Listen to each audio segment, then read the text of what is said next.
vous parlez de Mukwege, de Fayulu et qui? Et Théodore Ngoï. Bon. Théodore, je ne sais pas pourquoi il persiste après tout ce temps et tous ces déboires qu'il a reçus, après s'être fait disqualifié dans l'opinion sur le plan de la moralité d'abord, au niveau de son comportement en tant que citoyen, s'allier à ces deux étrangers pour essayer de faire du bruit, déranger la quiétude des Congolais pour rien, c'est regrettable. Mais les listes, la CENI qui est l'autorité, qui est le pouvoir organisateur, a dit qu'elle affichera ces listes 15 jours avant les élections. Nous devons rester patients, sinon le pouvoir organisateur serait tout le monde. Pour ce qui est de candidats qui se plaignent de la sécurité, je ne vois pas pourquoi un Congolais chez lui peut se sentir en insécurité parce que la campagne a commencé. Non, ce sont des gens qui ont de l'ancrage sur terrain, qui peuvent aller où ils veulent. Ils n'ont pas besoin parce qu'ils sont habitués à rencontrer leur base. Oui, tout à fait. Ils vont avoir de la sécurité. Personne n'a dit qu'ils n'auront pas la sécurité. Je ne pense pas que par le simple fait d'être retenu candidat, on met tout de suite les agents à votre disposition. Oui, une chose est de mettre les agents à la disposition du candidat. Une autre est de savoir que ces agents, ce sont des êtres humains qui nécessitent une prise en charge convenable. Et je crois qu'ils n'ont pas à s'impatienter ou mettre la charrue avant les bœufs.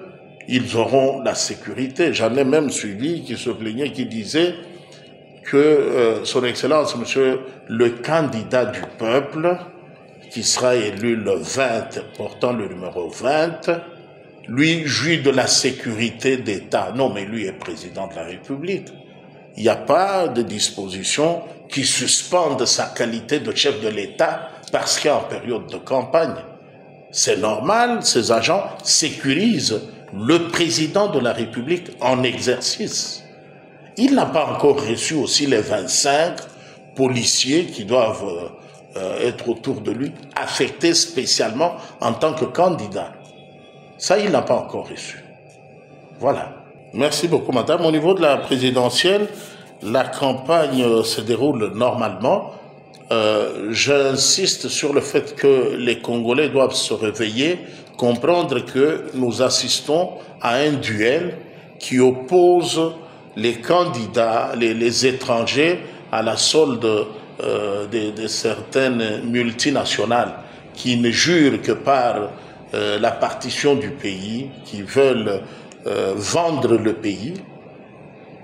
Et en face d'eux, il y a le candidat du peuple qui lui se bat pour asseoir, préserver la souveraineté nationale et l'intégrité territoriale dans sa configuration naturelle. Monsieur Félix Tshisekedi, qui a pour mission d'asseoir la souveraineté nationale, de préserver l'intégrité territoriale dans la configuration naturelle de la République démocratique du Congo, fait face aux candidats de pêcheurs en eau trouble, des multinationales, de ceux qui veulent la partition du pays, qui préparent le lit, comme l'avaient déjà annoncé les précurseurs Ambongo et Cholet. Eux, ils avaient ce que les autres disent aujourd'hui, le processus, les listes. Ambongo et Cholet n'avaient pas besoin d'attendre la campagne. Eux l'ont dit depuis l'élection même du président de la CENI. Non, nous voulons d'une CENI qui facilite l'alternance en 2024. Ça, c'est Cholet et Ambongo. Depuis la nuit de temps, que des individus comme ça surgissent aujourd'hui comme des donneurs de leçons. Voilà, les pères évêques ont dit, non mais les pères évêques n'ont plus rien à dire, toute la matière avait été déjà vidée depuis la nuit de temps, ils n'ont pas réagi, or qui ne dit mot consent, ils avaient partagé l'opinion de Cholet et d'Ambongo. Eh bien, la matière ayant été vidée de son sens, ils n'ont plus qu'à se taire. Merci beaucoup, madame. Les élections, c'est pour le 20 décembre. Je rappelle, madame, que nous sommes au mois de novembre. Nous ne sommes qu'au mois de novembre. Le 24 déjà. Oui. Alors, je ne vois pas au nom de quel principe l'arrivée de matériel devait coïncider avec le début de la campagne. Ça, c'est prévu où? Je ne sais pas. À part qu'à vouloir chercher l'épouse sur la tête d'un chauve, on peut recourir à des théories du genre, voilà, moi je suis allé battre campagne dans tel coin, je n'ai pas trouvé le matériel pour le vote. Non, on parlerait jusqu'à ce jour du déploiement qui continue. Le déploiement se fait normalement du matériel. On n'avait pas dit que ce matériel serait déployé en un jour, en 24 heures. Pour ce qui concerne le déploiement, ma mémoire ne se souvient pas de la date donnée par la CENI comme date de fin du déploiement du matériel. Donc, par rapport au calendrier électoral. Par rapport au calendrier, la CENI n'a pas modifié la date du 20. Et la campagne a commencé. On n'avait pas cru qu'il y aurait élection. On avait pensé qu'on reporterait. On a même demandé des sursoirs. On a appelé aux concertations, dialogue, manœuvres dilatoires pour retarder les choses. Vous ne voyez pas que le chien aboie, la caravane passe?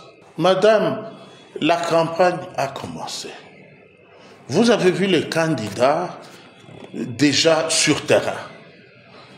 Et ceux qui ont leur carte d'électeur les préservent, ou il y en a qui se battent pour trouver les duplicata parce qu'ils croient qu'il y aura élection. Et bel et bien, nous sommes déjà là. Continuer à réfléchir comme ça, c'est à la fois dangereux et trop risqué, parce que il y en a qui risquent, même le 20, de ne pas y aller, penser qu'il y aura une cloche qui va retentir. Non, on a dit que c'est le 20, on se tient prêt pour nous rendre aux urnes le 20, chacun dans son bureau d'enrôlement où il a reçu sa carte. C'est très clair. Sinon, quelqu'un va se réveiller le 21 et commencer à demander, est-ce qu'on a voté? Ah ben, on va voter le 20. Et le risque, c'est que on risque de favoriser les partisans de la balkanisation. On risque de favoriser ceux qui normalement doivent échouer déjà. Parce que, portés là par la communauté internationale, qui n'est pas dans le rôle d'électeur,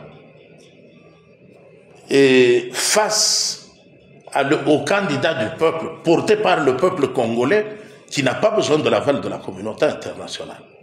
Et ça justifierait le refrain que Ambongo et Chole sont en train de préparer maintenant, la contestation.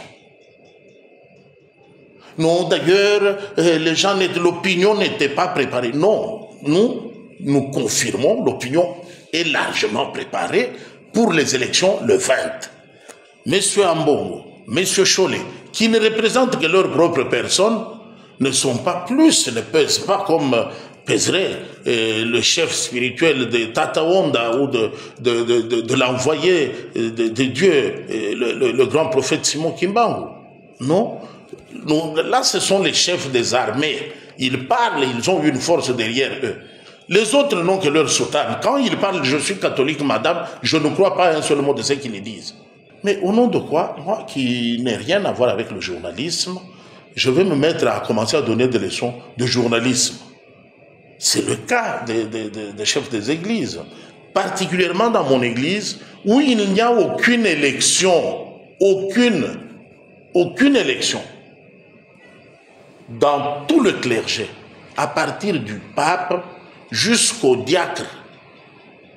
Les élections existent seulement en dehors du clergé, dans les CVB, les communautés évangéliques de base. C'est là qu'on fait les élections, et dans les commissions pour choisir qui sera président, adjoint, trésorière, ainsi de suite. En dehors du clergé. Mais curieusement, c'est comme si le clergé, lui, aurait plus d'expérience sur le mariage pour enseigner aux mariés comment se comporter. Non, mais tu n'as pas cette expérience. Tu es à côté de la plaque. Laisse ceux qui connaissent les affaires en parler. C'est ce que j'ai dit à Cholet et en Bongo. Je demande à chaque Congolais de jouer le rôle qu'il est appelé à jouer.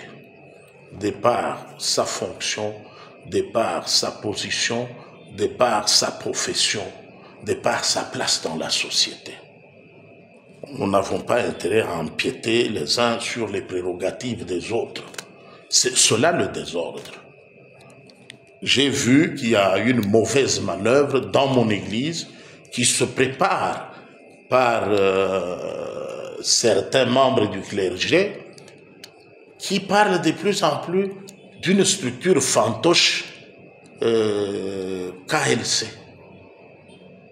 C'est un théâtre qui prépare les gens, si vous voyez la position ambiguë de célèbres contestateurs en Bongo et Cholet, de faire comme s'il reculait, comme s'il adoptait une position un peu conciliante, c'est un mensonge.